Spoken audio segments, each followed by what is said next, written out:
for more now, we can cross to Beijing to speak with France 24's Charles Pellegrin.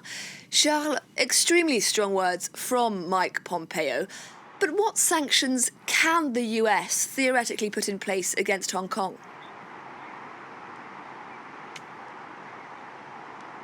So now it's up to the Trump administration to decide what the next step is going to be and the extent of the sanctions that they can implement and apply on Hong Kong and mainland China. So there's two types of different sanctions that can be put in place here. First of all, sanctions against individuals and entities that are judged to have violated human rights in Hong Kong.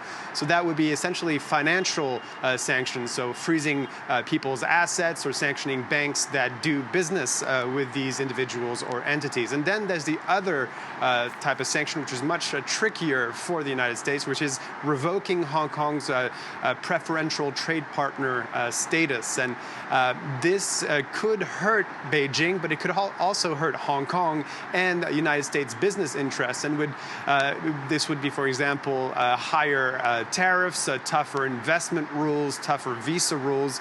This would put an end basically to Hong Kong as a global financial hub as we know it. And the calculus on Beijing's side might be that this could be worth it. Indeed, Hong Kong doesn't represent as much as it used to for mainland China. It used to represent 18% of its GDP in 1997, and now it's just under 4% now in 2020. So for Beijing, they're going to encourage people to move their financial operations to Shanghai or Shenzhen, and they're going to take this economic hit here, this economic hit in Hong Kong, and the trade-off is that they might be able to quash the protests there. And Charles, many in Hong Kong and also in the international community are condemning the resolution. But what exactly does this resolution contain?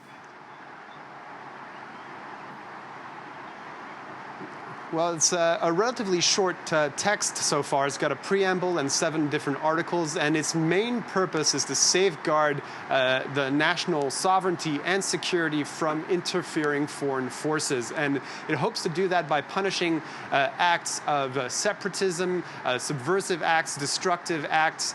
Another way that they're hoping to do that is, as it's explained in Article 4 of this resolution, is that agencies of China's state security apparatus will be allowed to open open agencies within Hong Kong and operate there freely. So once this resolution is voted on by the National People's Congress this Thursday, it will then go to the National People's Congress Standing Committee that will have the job of drafting in detail this law. And after that, we'll have more clarification as to how this will be interpreted, what constitutes an act of subversion, for instance. Another question that will need to be answered is the extent to which Hong Kong courts will be able to strike down some of the provisions in this law because it doesn't fit with Hong Kong's mini constitution.